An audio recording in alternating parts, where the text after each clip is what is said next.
Muy buenos días, estudiantes del octavo cuatrimestre de la licenciatura en Derecho y Ciencias Jurídicas. Les saludo con el gusto de siempre y es para mí una muy agradable experiencia el poder trabajar con ustedes por este medio. Es momento de iniciar con nuestros trabajos y nuestros avances de la asignatura de diseño de anteproyecto de investigación. Les saluda con el gusto de siempre su asesor y maestro, el licenciado Israel Flores Olayo, y vamos a hacer una breve remembranza, cierta conexión de información con lo que trabajamos en la sesión anterior, en el apartado anterior. En este momento, pues ya nos vamos a enfocar específicamente a lo que es un aspecto súper importante en la investigación, que es la delimitación del tema y objeto de estudio. Esto es un apartado, un elemento fundamental para la investigación. En la sesión anterior hablábamos acerca de cómo el planteamiento del problema debe contener una estructura, debe contener un bosquejo muy específico en cuanto a los antecedentes, en cuanto a la descripción del problema y en cuanto a determinar correctamente nuestro objeto de estudio. Esto nos va a llevar un buen momento de análisis, de redacción y obviamente ciertos momentos de reconfiguración del mismo trabajo. Eso es obvio, ya que el diseño de investigación tiene esa particularidad o esa peculiaridad. Vamos avanzando en momentos o en estratos de investigación que se van tornando más complejos o se van tornando más detallados, por decirlo de alguna forma. Ahora bien, ¿qué hay que decir respecto de la delimitación? Es muy específico, pero al mismo tiempo puede entenderse de forma sencilla. Los alcances de la investigación es algo que el alumno se formula o se plantea desde un inicio de la investigación pensando o teniendo la impresión de que desde el momento que formulan un título de investigación, una idea inicial o una idea específica, ya pueden visualizar en ese momento el alcance de la investigación. Ya pueden plantear, por ejemplo, que quieren hacer una reforma a un artículo, una modificación, una adición. Quieren crear un programa, diseñar o hablar de una institución o algo por el estilo. Estos alcances de la investigación no se pueden formular o no se pueden definir sin realizar ciertos momentos analíticos y de consideración respecto de los escenarios jurídicos que hay que abordar. La delimitación del tema y objeto de estudio tiene una relación muy especial con estos alcances de investigación que vamos a formular.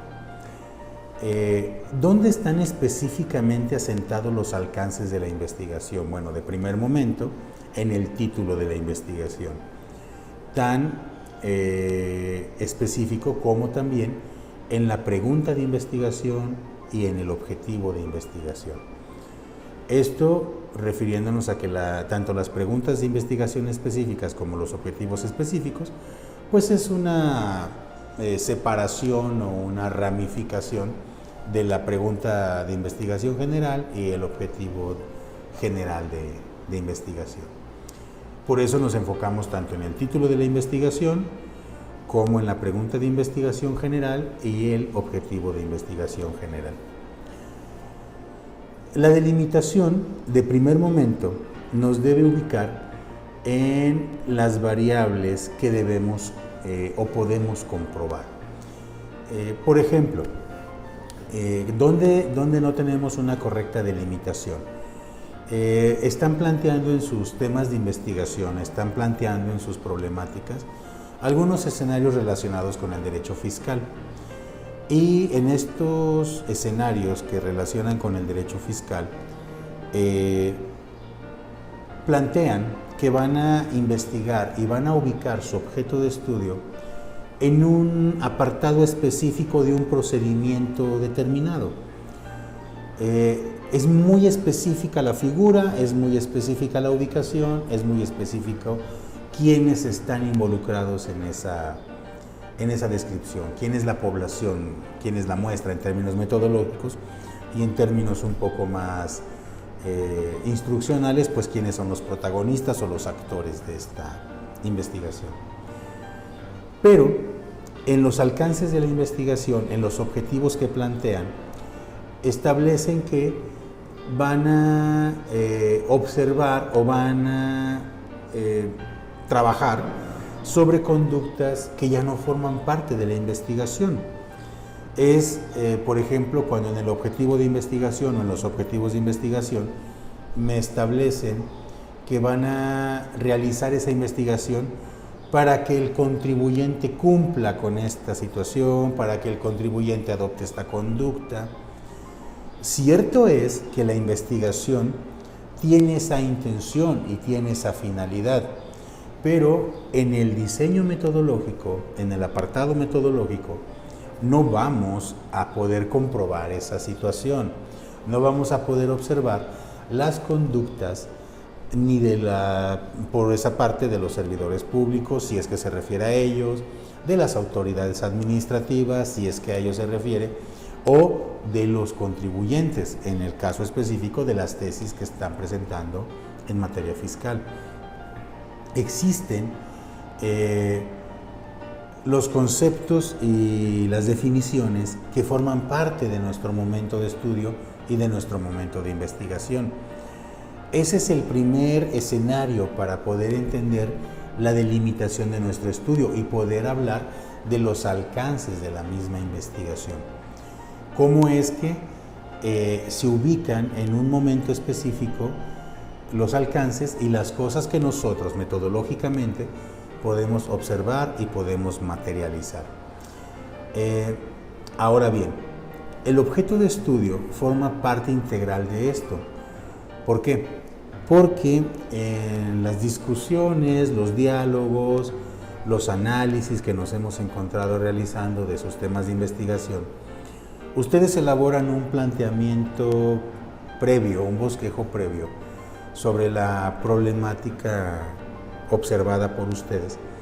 Y en este bosquejo previo, en este apartado previo, plantean el escenario de acuerdo a su visión, a su comprensión y a las cuestiones ontológicas y epistemológicas que definen su momento académico. Y muchas de las veces el objeto de estudio ni siquiera está clarificado en esos apartados. No está determinado porque lo están manejando de forma diferente. Es decir, no determinan el objeto de estudio porque están observando una cuestión de forma general, de forma superficial, y se conectan con diferentes momentos de esa problemática o de ese escenario y dejan de lado la figura central sobre la cual están pretendiendo desarrollar su investigación, sin que ustedes en ese momento lo estén concluyendo así o lo estén analizando así. No lo logran establecer de una forma clara. Para eso es muy importante la participación de ustedes con su asesor y poder determinar el objeto de estudio para que la investigación adopte un rumbo más sólido, más confiable, válido y, dicho sea de paso, una investigación mucho más interesante, mucho más comprensible desde el aspecto comunicativo. No olvidemos que al desarrollar una investigación para tesis estamos comunicando información y el lector la debe comprender. Ahora bien, otra otro elemento integrante, otra parte integrante a considerar y que como estudiosos del derecho, como investigadores del derecho hay que comprender. Este aspecto es bien importante para también delimitar la investigación. El aspecto ontológico y epistemológico de la investigación. Cierto es que el momento académico que estás viviendo como investigador, como estudiante, pues en algunos aspectos no se compara o no está en el momento profesional y de experiencia de los asesores y de los expertos que te rodean en estos temas. Entiéndase tus maestros, los servidores públicos donde estás prestando tu servicio social o tus prácticas profesionales, abogados o litigantes con los que ya tienes mayor comunicación y que están apoyándote muchas de las veces en tu intención de investigación, en tu trabajo de investigación, ¿sí? Esto es sumamente importante porque el aspecto que vamos a comentar ahorita es uno de los más, ¿cómo decirlo?, de los más válidos para poder entender la intención de investigación y al mismo tiempo la delimitación. En materia de investigación, en cuestión de investigación principalmente en la investigación cualitativa, que es por antonomasia y naturaleza propia la que están ustedes desarrollando, ya que ustedes se enfocan mucho en los estudios de tipo social o de carácter social. Es muy importante hablar de la ontología y epistemología de la investigación. En las investigaciones de tipo cuantitativo o de enfoque cuantitativo, sí se habla mucho de tendencias, se habla mucho de diseños, se habla mucho de datos, de cifras, de estadísticas, de variables experimentales, de cuestiones fenomenológicas experimentales. Pero en el apartado de la investigación cualitativa, en el momento cualitativo de la investigación, debemos enfocarnos a un aspecto muy determinante, que es la ontología y la epistemología. Son dos conceptos, dos apartados que influyen de forma muy precisa en la delimitación de la investigación. Pero ¿cómo funciona esto? Bien, si ustedes consultan su tema de investigación con 4 expertos en la materia, consultan su tema con 5 expertos en la materia, discuten, condicionan su intención de investigación a esas opiniones, deben tener muy claro que están compartiendo su investigación con ontologías y epistemologías diferentes. Es decir, la ontología como condición del ser, como condición de observación de lo que hacemos, que eso es individual, personal, única y específica. Cada individuo posee su propia definición ontológica. Y la cuestión epistemológica es cómo esa persona, ese individuo, formaliza el conocimiento, lo logra incorporar a su haber cognitivo, a sus procesos de aprendizaje y los transmite. Y desarrolla esa capacidad de transmitir ese conocimiento o de comunicar ese conocimiento o de formalizar el conocimiento para hacerlo comprensible para sí mismo y para los demás. Entonces, pueden comprender que el aspecto ontológico y epistemológico es fundamental y es esencial para hablar de una delimitación del tema. Mencionaba al inicio que ciertamente el alumno, el investigador primario, el investigador novel, iniciante, este investigador se sujeta mucho a las opiniones de los expertos o de los que considera expertos, tomando en cuenta la experiencia y el embalaje profesional con el que ya cuentan. Esto debido a que el investigador, en este caso ustedes, no cuenta con un respaldo cognitivo o teórico de mucha mayor suficiencia. Entonces, todas estas opiniones, todas estas intenciones de ayuda de diferentes expertos pueden influir mucho en la cuestión ontológica y epistemológica individual o la cuestión de manejo individual de la información en los alcances y en la delimitación que pretenden establecer. Esto es un apartado sumamente importante de establecer y de definir. ¿Por qué?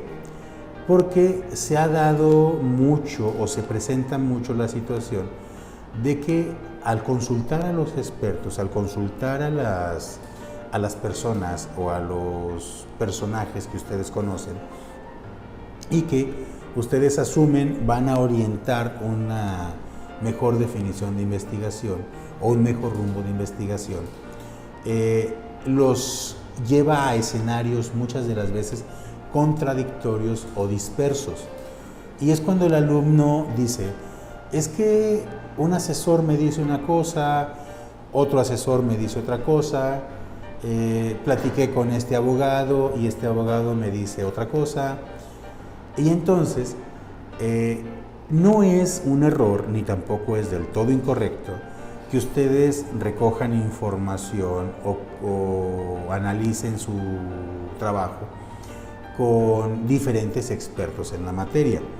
No es un error, eso hay que dejarlo muy en claro, es enriquecedor.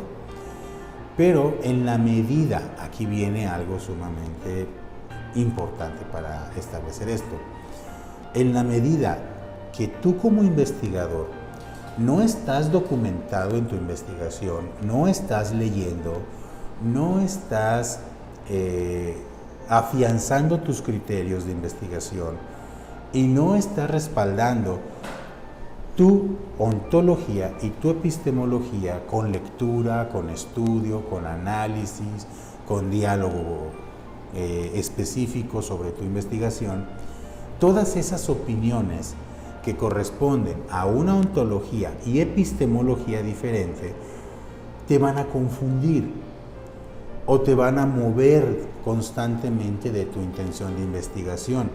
Por eso hay que dejarlo muy, muy en claro. No es un error, no es una situación incorrecta que tú comentes o tú discutas tu tema de investigación con diferentes actores o diferentes personajes del derecho o con uno o más asesores. Lo importante de esto es que esas discusiones y esa tarea se vuelve mucho más enriquecedora y mucho más productiva cuando tú estás haciendo un estudio serio de investigación, un estudio analítico de investigación. Si tú tomas todas esas opiniones de los expertos o de los profesionales de la materia y tú las tomas como tu información base para tu investigación, sin estudiar, sin leer, esa información solamente va a crearte escenarios de confusión, escenarios complejos de investigación. Y el resultado es que vas a desviar tu atención de cosas que tú podrías desarrollar bajo tu ontología y tu epistemología y desarrollarla de una forma o de acuerdo a un criterio externo que no tiene que ver con el diseño y la forma en cómo estructuras tu trabajo, sino cómo esa persona observa tu investigación y trata de establecerte un criterio que es propio. Y si vas con otro y establece un criterio que es propio, o sea, son criterios propios pero diferentes. He ahí la importancia de definir la cuestión ontológica y epistemológica de la investigación. Ahora bien, Vamos a hablar de la fundamentación y los referentes teóricos. Esto es sumamente, ¿cómo decirlo?, trascendental para la investigación. La investigación que estás realizando, el desarrollo de trabajo que realizas, mucha información no está en tu haber cognitivo, no es parte de lo que se sabe, simplemente es información que nosotros estamos recabando de referentes teóricos para establecer el porqué. Uno de los mejores hábitos que puedes desarrollar en materia de investigación es fundamentar y establecer con mucha claridad y precisión cuáles son tus referentes teóricos. He aquí una situación muy relevante del por qué estamos abordando este concepto o este apartado. Es muy sencillo de comprender. No solamente va dirigido al tema del plagio en la investigación, ¿sí? No va dirigido al tema de que ustedes tomen información de un autor, la copien, la inserten en su documento de investigación y al no poner el referente teórico, al no otorgar el crédito correspondiente al autor mediante una referencia en el formato que se nos solicita, que en este caso la universidad nos solicita el formato APA, esa información, ese no otorgar el crédito, no poner ahí o insertar en la información específica a quién corresponde esa información, eso es obviamente un plagio. Eso es lo que se conoce en el argot de investigación y en el lenguaje de investigación como esta figura del plagio. No es incorrecto que ustedes recaben información de los referentes teóricos porque obviamente estamos tomando información de investigadores reconocidos.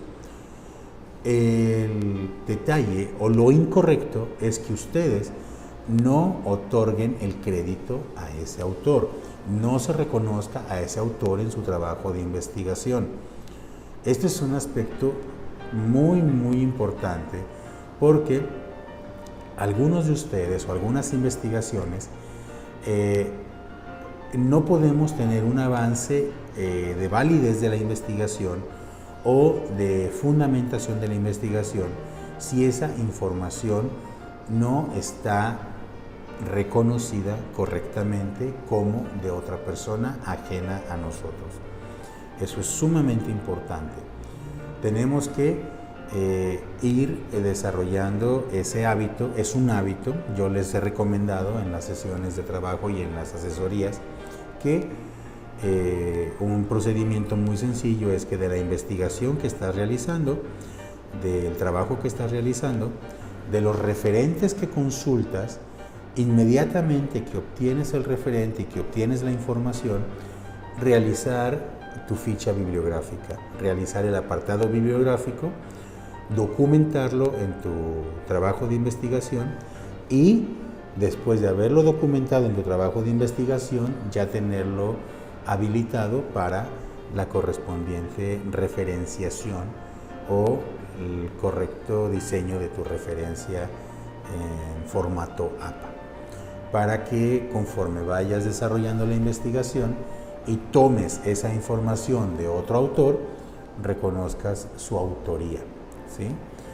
Ya dependiendo del tipo de información y dependiendo de cómo se va utilizando esta información, si la pones textual, si la pones parafraseada, ya es el momento de dialogar con tu asesor y que tu asesor te indique cuál es la forma más conveniente de plantear esa información o de establecer esa información en tu documento de investigación.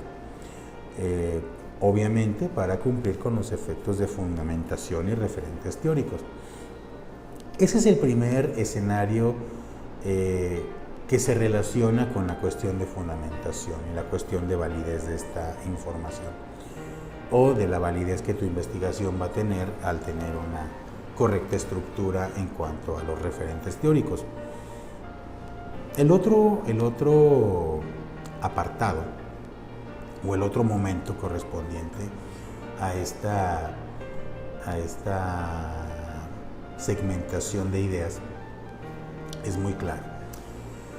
¿Qué relación tiene con tu delimitación y con tu objeto de estudio? ¿Qué relación tiene con la investigación? Aparte de, obviamente, otorgar la validez necesaria para tu investigación, porque tu investigación debe tener validez, debe tener confiabilidad. La relación es muy clara. Cualquier persona, retomando el aspecto ontológico y epistemológico de la investigación, cualquier experto en la materia, cualquier profesional de la materia, puede confrontar su epistemología y su ontología con la tuya. Puede no estar de acuerdo, puede no compartir lo que tú estás planteando, pero tú estás fundamentando todos los apartados y todos los escenarios de tu investigación. Si en tu investigación tú estás hablando o estás estableciendo vamos a ponerlo de esta forma, tu población, tu muestra, tu enfoque de investigación, tu diseño de investigación, todo lo que tú planteas, al respaldarlo y al fundamentarlo, al tener la correcta fundamentación de todas tus redacciones, tus argumentos, es la forma en cómo tú vas a respaldar y hacer la defensa de tu tesis, la defensa de tu investigación. Es muy complicado y es muy complejo que se respalde esa información o se haga una correcta defensa de ideas simplemente atendiendo a lo que uno cree, a lo que uno piensa o lo que uno académicamente o cognitivamente piensa que se puede adecuar a una intención de investigación o a una defensa de argumentos. Es por ello que es sumamente importante que la investigación vaya atravesando por esos momentos de fundamentación. En cuanto a la cuestión, desde que iniciamos con el planteamiento del problema, ¿por qué? Porque si yo objeto, supongamos, tu objetivo de investigación, cómo está estructurado, y no comparto la idea de cómo está estructurado, pero tú me estás presentando un correcto respaldo teórico y técnico de por qué está estructurado así tu objetivo de investigación. Probablemente yo aprendí a formularlos diferente o entendí que se debían formular de forma diferente o contener elementos diferentes. Eso es válido. ¿Por qué? Porque existe una infinidad de gamas o situaciones en las que los objetivos no están formulados de forma similar en diferentes proyectos de investigación o en diferentes momentos de investigación o en diferentes escenarios, ¿sí? Entonces, estos objetivos de investigación, si yo no lo comparto, al yo observar que existe un respaldo teórico de fundamentación que otorga la validez a lo que tú estás planteando en tu trabajo, entonces mi ontología y mi epistemología debe quedar reservada, porque lo estás fundamentando. Muy bien, el tema con el que concluimos en esta ocasión nuestra presentación de video para ustedes, con todo el gusto y el agrado que siempre ha caracterizado nuestras sesiones de trabajo y nuestro desarrollo de investigación, vamos a hablar acerca del rigor científico de la investigación. Espero que en los momentos anteriores haya quedado no suficientemente claro, pero sí hayamos alcanzado una explicación que ya les permita comprender el por qué la investigación debe reunir suficientes elementos o debe contemplar suficientes elementos. Ahora vamos a comprender algo también muy importante para esto, que es el rigor científico de la investigación. El rigor científico de la investigación es un elemento que no podemos dejar de lado en ninguno de los apartados de nuestra investigación. ¿Qué es exactamente el rigor científico? ¿Qué es exactamente este concepto, esta definición?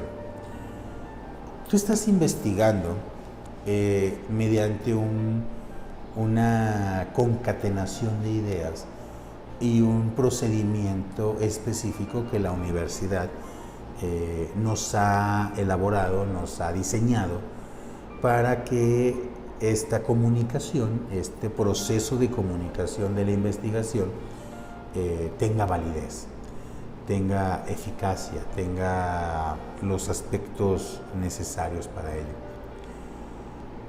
Este procedimiento es un procedimiento científico, es la forma en cómo nosotros hacemos ciencia alrededor de los escenarios del derecho o alrededor de las figuras del derecho.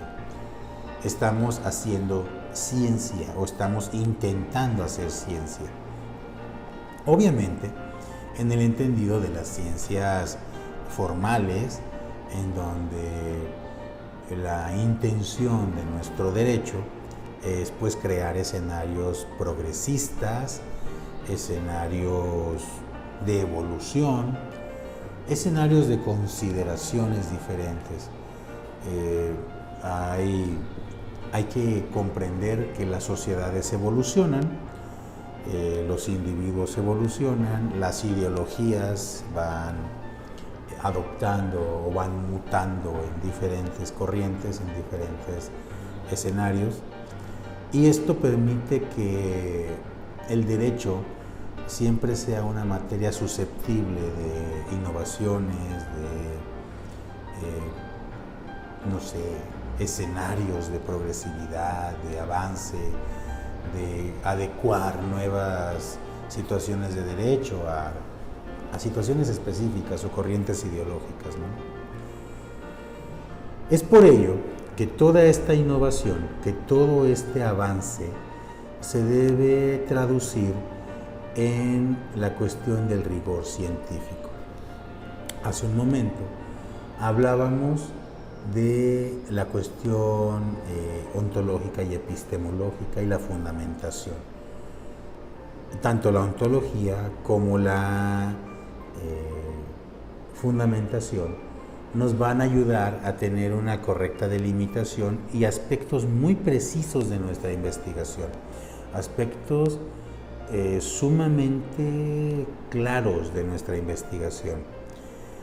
Y toda esta investigación, todo este cúmulo de situaciones nos va a ayudar a integrar un aspecto comunicativo, un aspecto formal de investigación con rigor científico. El rigor científico no es ni nada más ni nada menos que todos los pasos anteriores y los pasos de validez de información que nosotros vamos a sustentar. Lo explico de la siguiente manera. Hemos utilizado en experiencias anteriores de investigación, hemos utilizado la entrevista. Hemos utilizado ese instrumento, ese escenario para recabar expresiones, recabar opiniones y recabar información que ya viene directamente pues del trabajo documental de campo que hacemos. El rigor científico, la validez de esa información, debe estar correctamente diseñada y fundamentada. Y también debe estar correctamente estructurada.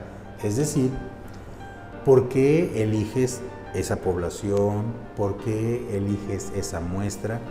¿Cuáles son los criterios que vas a establecer en tu investigación para definir que esa es la muestra idónea de tu investigación y no otra? ¿Cuáles son los criterios por los cuales consideraste que tu instrumento de investigación está correctamente elaborado? ¿Satisface los aspectos desarrollados en el marco teórico? ¿Se relaciona con tus objetivos de investigación? ¿Se relaciona con tu planteamiento del problema? ¿Se relaciona con la delimitación y la determinación del objeto de estudio? Es decir, toda esa conexión que realizas con todos los apartados de tu investigación, simultáneamente, esa armonización, esa, por llamarlo de una forma más romántica, esa armonización es exactamente el rigor científico de la investigación. Y todo esto con un respaldo teórico muy preciso. ¿Por qué elegiste esa cantidad de muestra? ¿Cuál es el respaldo que nos da la validez para establecer que la cantidad que elegiste como muestra de tu investigación o para recabar los datos de tu investigación es válida? ¿Quién lo dijo? ¿Quién lo establece? ¿Qué investigación lo hace patente? ¿Qué investigaciones previas comparten esa validez o ese momento de investigación con la investigación que se encuentran realizando? El rigor científico es un concepto que como tal se va estructurando y se va definiendo de acuerdo a diferentes escenarios y momentos de investigación. No es un concepto que nosotros vayamos a ubicar en un solo momento de investigación o en un solo apartado. No funciona de esa manera. Es un concepto, o mejor dicho, es un elemento que se hace presente en todos los momentos de investigación. Podríamos decir, tal vez dicho de una forma más semántica, tal vez, no sé. Podríamos decir que lo que hablamos anteriormente son cuestiones específicas y el rigor científico es una cuestión genérica producida de todas estas cuestiones específicas. He ahí la importancia de comprender este elemento durante toda nuestra investigación. Se compone y se estructura de todos esos apartados, todos esos elementos que le dan validez, que le dan confiabilidad a la investigación. Recuerden que nuestra investigación debe ser válida, debe ser legítima, debe ser confiable. Todos estos elementos de los cuales estamos hablando y estaremos hablando durante nuestro trabajo de investigación nos ayuda a entender que efectivamente se traducirán en que tendremos una investigación válida, legítima, innovadora y confiable. Tomen mucha nota de eso o tomen nota de esos criterios, porque son los criterios con los cuales nosotros vamos al final de nuestra investigación, definir correctamente o específicamente si nuestra investigación satisface esos criterios, ¿sí? Los que les mencionaba hace un momento, la innovación, la legitimidad, la validez y la confiabilidad de todo lo que estamos desarrollando. Por el momento son los temas que hemos de trabajar esta semana. Vamos a tener en la plataforma nuestras actividades, como es costumbre. Vamos a tener nuestros diálogos, vamos a tratar de manejar las asesorías correspondientes por esta vía, por el Zoom que estamos utilizando. o vía telefónica, que también es muy útil para algunos momentos de investigación. Me despido y les deseo una semana llena de éxitos y de agradables experiencias. Muchas gracias.